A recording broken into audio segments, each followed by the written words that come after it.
लोकसभा चुनाव में जीत के बाद प्रधानमंत्री नरेंद्र मोदी ने दावा किया कि उन पर ईश्वर की कृपा है। उन्हें ईश्वर हमेशा शक्ति देते हैं। आज से 1 साल पहले नरेंद्र मोदी को केदारनाथ हादसे के बाद वहां जाने की इजाजत नहीं मिली थी, लेकिन आज प्रधानमंत्री मोदी को केदारनाथ जाने से भला कौन रोक सकता है। खबर है कि प्रधानमंत्री नरेंद्र मोदी जल्द ही केदारनाथ जाने वाले हैं।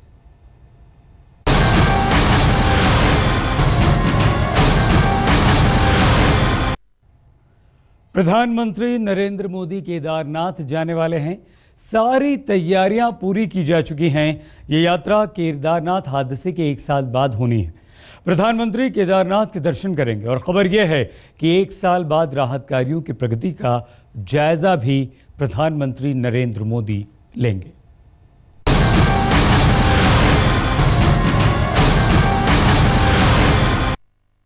इंद्रमाथा मुकुटीधरारी कारुण्य सिंधु भव दुःखहारी। ओम नमः शिवाय, ओम नमः शिवाय, हर हर भोले नमः शिवाय। ये आस्था की जीत है, हार न मानने वाले इंसान के भरोसे की जीत। तबाही के निशान एक एक कर धो दिए गए। केदारनाथ धाम के कपाट हजारों भक्तों के लिए खुल गए। नमः शिवाय, हर हर भोले नमः शिवाय। हादसे के 11 महीने बाद केदारनाथ धाम श्रद्धालुओं के लिए खोल दिया गया था। हालांकि आज भी पूरा इलाका उस भयानक तबाही से जूझ रहा है, उससे निकलने की कोशिश कर रहा है। ओम नमः शिवाय, ओम नमः शिवाय, हर हर भोले नमः शिवाय।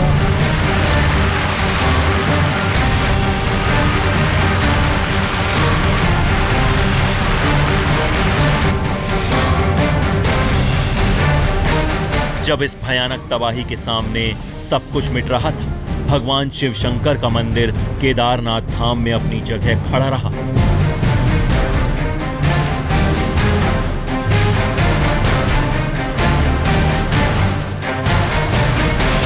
यह आस्था की जीत थी, करोड़ों हिंदुओं की आस्था की जीत। जिस पानी ने सब कुछ मिटा दिया, उसी पानी के सामने मंदिर खड़ा रहा। मंदिर को छोड़कर इंसान की बनाई हर इमारत को भारी नुकसान हुआ।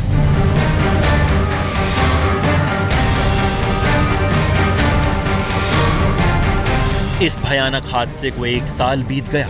केदारनाथ धाम फिर अपने हजारों श्रद्धालुओं के लिए खोल दिया गया। ओम नमः शिवाय, हर हर भोले नमः शिवाय। नदीशा मदनांतकारी तदवीण शंभो मदकोणतारी।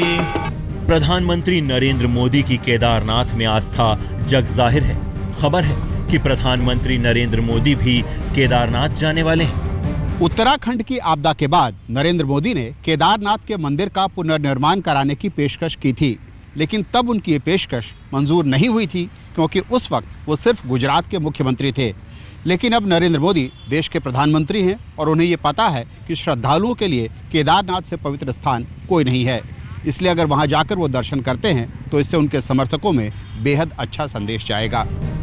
प्रधानमंत्री नरेंद्र मोदी मंदिर में पूजा अर्चना करेंगे, साथ ही तबाही से प्रभावित इलाके खासकर केदारनाथ, रामबाड़ा और गौरीकुंड का भी दौरा करेंगे। प्रधानमंत्री के हेलीकॉप्टर की लैंडिंग के लिए केदारनाथ मंदिर के पीछे हेलीपैड का निर्माण जोरों पर चल रहा है। सूत्रों के मुताबिक प्रधानमंत्री की सुरक्षा में तैनात एसपीजी का एक दस्ता केदारनाथ में तैनात है। प्रधानमंत्री के दौरे से पहले इलाके को सुरक्षित किया जा रहा है। सूत्रों के मुताबिक राज्य सरकार को भी प्रधानमंत्री कार्यालय की तरफ से पीएम के दौरे की जानकारी दे दी गई है। राज्य सरकार भी दौरे से पहले सभी तैयारियों को अंतिम रूप दे रही है। सूत्रों के मुताबिक राज्य सरकार प्रधानमंत्री के सामने कुछ मांगें रख सकती है, जैसे आपदा प्रभावित क्षेत्रों में तहस नहस सड़कों की समस्या, जन सुविधाओं की बहाली और पुनर्निर्माण कार्यों में तेजी लाने के लिए आर्थिक मदद, हादसे के बाद इलाके में पर्यटन उद्योग का खस्ता हाल होना जैसे मुद्दों पर पीएम से मदद की मांग की जाएगी। खुशी की बात है देश के प्रधानमंत्री आएंगे तो हम बहुत सारी उनसे आपदा प्रबंधन की सुविधाएं मांगेंगे। उत्तराखंड राज्य एक नवोदित राज्य है, उसके संबंध में उनसे मांगेंगे।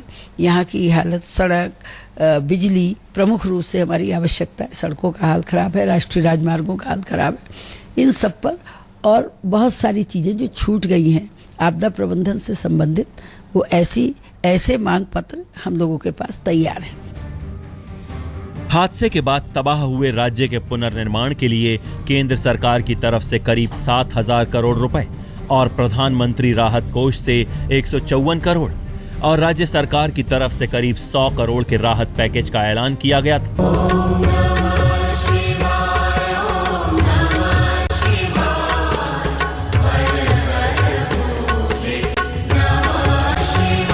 लेकिन इस मदद के बावजूद बहुत कुछ नहीं बदला। हादसे के 1 साल बाद भी राज्य और राज्य के लोग खुद को फिर से खड़ा करने की कोशिशें कर रहे हैं। ऐसे वक्त पर प्रधानमंत्री नरेंद्र मोदी का केदारनाथ जाना निश्चित रूप से मरहम से कम न होगा। राज्य सरकार के साथ साथ इलाके के लाखों लोगों को पीएम से बहुत उम्मीद है। दिल्ली से बालकृष्ण के साथ आज तक ब्यूरो। प्रधानमंत्री मोदी केदारनाथ में गहरी आस्था रखते हैं और वजह यह है कि हादसे के तुरंत बाद उत्तराखंड सरकार को केदारनाथ के निर्माण के लिए दिल खोलकर उन्होंने मदद करने की पेशकश की थी। हालांकि उत्तराखंड के तत्कालीन मुख्यमंत्री विजय बहुगुणा ने मोदी के प्रस्ताव को ठुकरा दिया था, लेकिन जो लिखा होता है वो होकर ही रहता है। मोदी अब प्रधानमंत्री हैं, अब उन्हें केदारनाथ जाने से भला कौन रोक सकता है।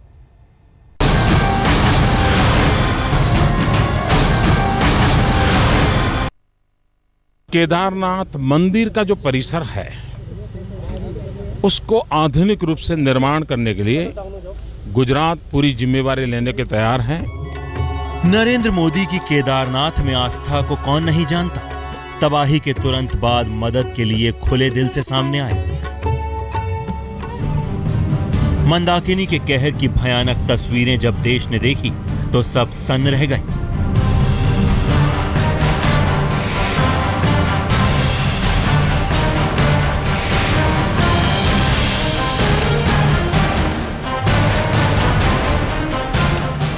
सोलह और 17 जून 2013 की रात को केदारनाथ में ऐसा सैलाब आया कि सब कुछ बहा ले गया। महाविनाश के इस सैलाब में जिंदगियां तिनके की तरह बहती चली गईं। कुदरत की सबसे बड़ी त्रासदी की भेंट चढ़ गया केदारनाथ, लेकिन नाथ अपनी जगह सुरक्षित रहे। तबाही फैलाती नदी ने सब कुछ मिटा दिया। मोदी को इन तस्वीरों ने झकझोर दिया। तत्कालीन मुख्यमंत्री नरेंद्र मोदी ने मदद की पहल की। नरेंद्र मोदी ने केदारनाथ के पुनर्निर्माण का पूरा जिम्मा उठाने की पेशकश की। गुजरात सरकार ने खजाना खोलने का वायदा किया। मोदी के शिव के प्रति प्रेम को सबने देखा। केदारनाथ मंदिर का जो परिसर है उसको आधुनिक रूप से निर्माण करने के लिए गुजरात पूरी जिम्मेवारी लेने के तैयार है। आर्कियोलॉजिकल डिपार्टमेंट की जो सूचनाएं होगी उसका भी हम पालन करेंगे और पूरा परिसर आधुनिक बनाने के लिए गुजरात ऑफर किया है। और उन्होंने कहा है कि हम निर्णय करके आपको बताएंगे। अगर ये जिम्मा हमको मिलता है तो हम इस काम को गुजरात की जनता को जोड़ करके बहुत ही बखूबी और बहुत हो सके उतना जल्दी पूरा करने का प्रयास करेंगे। मोदी हादसे के तुरंत बाद केदारनाथ जाना चाहते थे। खतरे के बावजूद सीधे हेलीकॉप्टर से केदारनाथ के पास बने अस्थायी हेलीपैड से उतरने की उनकी योजना थी, लेकिन तत्कालीन विजय बहुगुणा सरकार ने गुजरात के मुख्यमंत्री रहे नरेंद्र मोदी को इसकी इजाजत नहीं दी। राज्य सरकार ने दावा किया कि किसी भी प्रदेश के मुख्यमंत्री और केंद्रीय मंत्री को हेलीकॉप्टर से आपदाग्रस्त क्षेत्र में उतरने की इजाजत नहीं दी जाएगी। जाहिर है मोदी की अपार आस्था के बावजूद वो केदारनाथ नहीं जा सके। अब से साल भर पहले केदार घाटी में आए जल प्रलय के बाद सीएम नरेंद्र मोदी केदारनाथ आकर हालात का जायजा लेने को कसक कर रह गए थे, लेकिन अब वो सीएम नरेंद्र मोदी नहीं, पीएम नरेंद्र मोदी हैं। अब उनके और केदारनाथ के बीच कोई नहीं आ सकता। यही वजह है कि हादसे के साल भर बाद नरेंद्र मोदी केदारनाथ की पूजा अर्चना करने जा रहे हैं। साथ ही वो वहां हालात का जायजा भी लेंगे, जो लगभग 1 साल से कमोबेश वैसे के वैसे ही हैं। शायद उनके दौरे के बाद हालात कुछ बेहतर हो जाएं। सूत्रों के मुताबिक नरेंद्र मोदी का इस इलाके के प्रति प्रेम और आस्था बहुत पुरानी है। सूत्रों का दावा है कि नरेंद्र मोदी ने इस इलाके में कई साल गुजारे थे। अज्ञातवास के दिन गुजारते वक्त स्थानीय लोगों ने उन्हें देखा था। सूत्रों का दावा है कि नरेंद्र मोदी गौरीकुंड से 5 किलोमीटर ऊपर की तरफ कहीं रहते थे। केदारनाथ के पुराने रास्ते पर गौरीकुंड से आगे एक गुफा में नरेंद्र मोदी ने एकांत साधना भी की थी।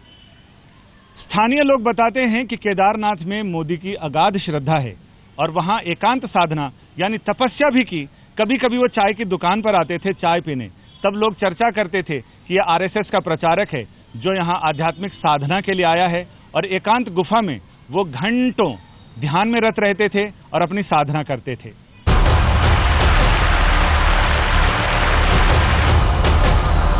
यही वजह थी कि जब केदारनाथ पर आफत के बादल फटे तो मोदी सबसे पहले मदद के लिए आगे आए।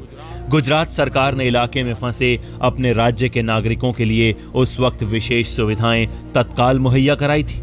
गुजरात सरकार ने उत्तराखंड में फंसे यात्रियों के लिए देहरादून से अहमदाबाद तक विशेष विमान की व्यवस्था की।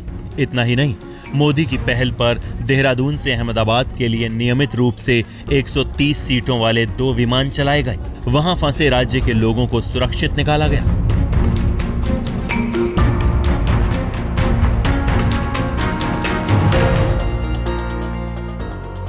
तमाम दावों के बीच इलाके की हालत में अब भी बहुत सुधार नहीं हुआ है। यात्रा भले ही शुरू हो गई हो, लेकिन खस्ता हाल सड़कें सच्चाई बयां कर रही हैं। जाहिर है केदारनाथ की यात्रा में श्रद्धालुओं की भीड़ कम थी। प्रधानमंत्री केदारनाथ की पुरानी तस्वीर को ताजा करना चाहते हैं, जब दर्शन के लिए लाखों की भीड़ उमड़ती थी।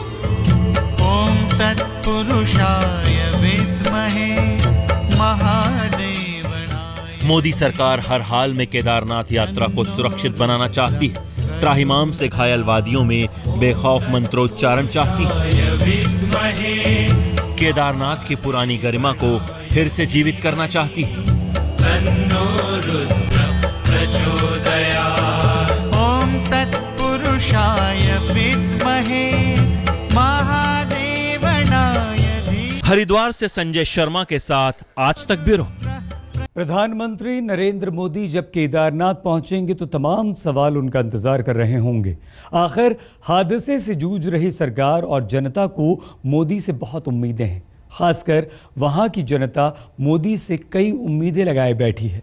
अब देखना यह होगा कि मोदी राज्य सरकार को क्या देते हैं।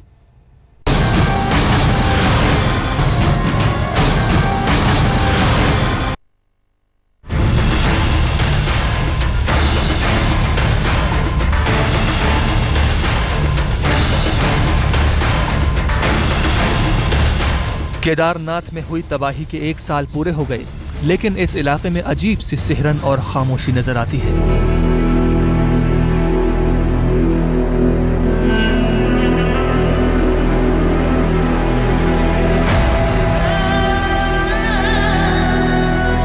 इस पूरे इलाके में हर जगह आपको तबाही के निशान दिख जाएंगे।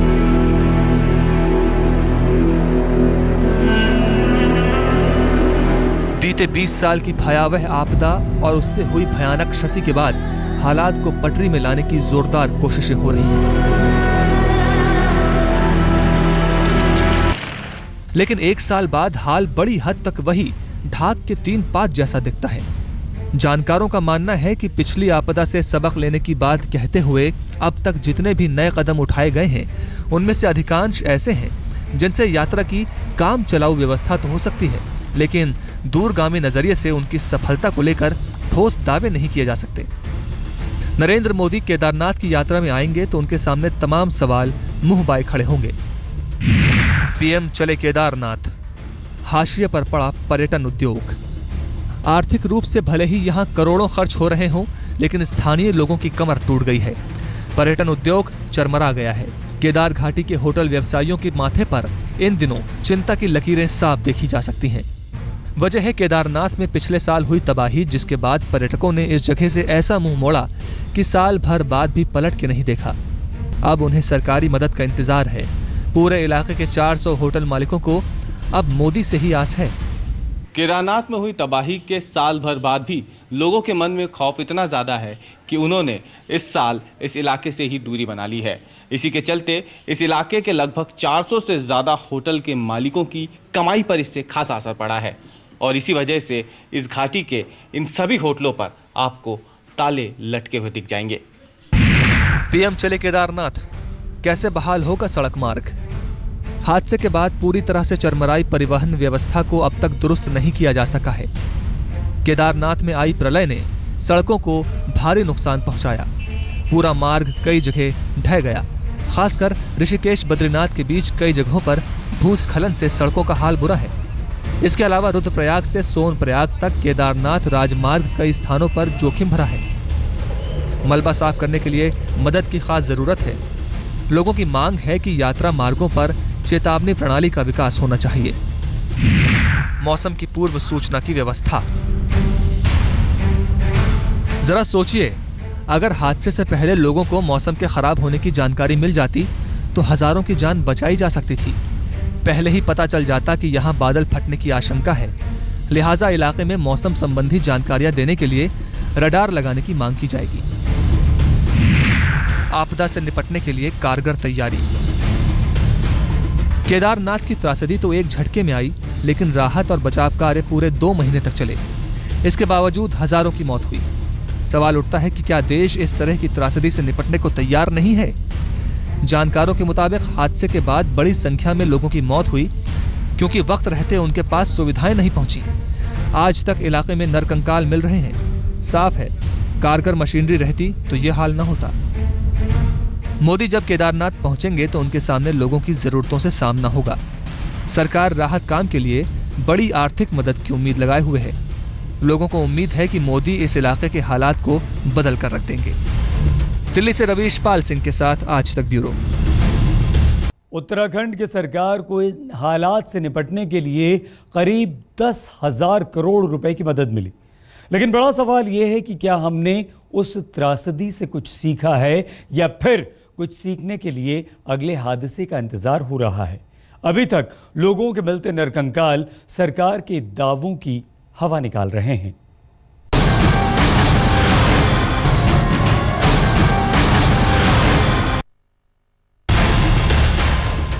देश में कई आपदाएं आई हैं, लेकिन केदार घाटी समेत उत्तराखंड में आई भयानक त्रासदी ने लोगों को झकझोर दिया। बड़ी संख्या में लोगों की मौत हुई। जाहिर है, इस त्रासदी ने लोगों के सरकारी तंत्र पर भरोसे को हिलाकर रख दिया।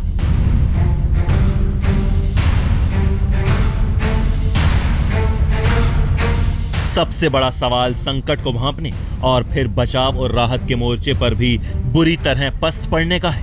1 साल बाद भी इलाके में बड़ी संख्या में नरकंकालों का मिलना तमाम सवाल खड़े कर रहा है। उन सरकारी दावों की हवा निकाल रहा है जिसमें दावा किया गया था कि हादसे में मारे गए लोगों की संख्या सिर्फ 4,200 है, लेकिन लोगों का दावा है कि हादसे में मारे गए लोगों की संख्या बहुत ज्यादा है। सवाल उठता है, जो गायब हैं वो कहां हैं? बड़ी संख्या में नरकंकाल किनके हैं? साफ सरकार को उन लोगों को ठोस जवाब देना चाहिए जिनके परिवार का एक भी सदस्य गायब हो। आखिर वो कहां गया? हादसे के 1 साल के बाद आज तक ने मौके पर लोगों के हालात को जानने के लिए अपनी टीम भेजी।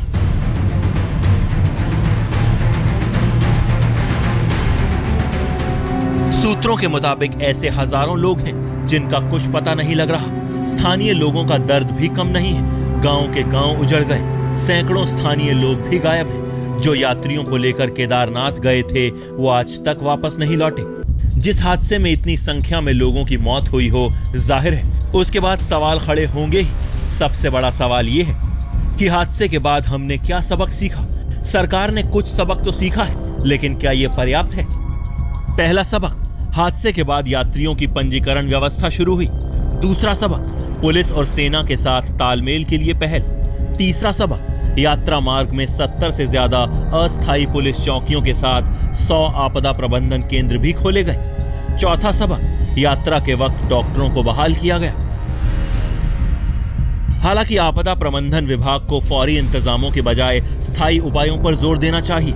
इसमें स्थानीय लोगों को प्रशिक्षण देने से लेकर मौसम के बारे में पहले से जानकारी का मिलना बेहद जरूरी है। सबसे ज्यादा जरूरी आपात हालत में तुरंत कार्रवाई का होना है। केदारनाथ हादसे के वक्त बड़ी संख्या में हेलीकॉप्टर का इस्तेमाल हुआ, लेकिन अगर इतनी तेजी से जमीन पर भी कार्रवाई की जाती तो शायद उन लोगों को बचाया जा सकता था जो हादसे के वक्त अलग थलग पड़ गए थे, जो जंगलों में फंसे हुए थे, जिनकी आवाज कोई नहीं सुन पा रहा था। आज तक ब्यूरो।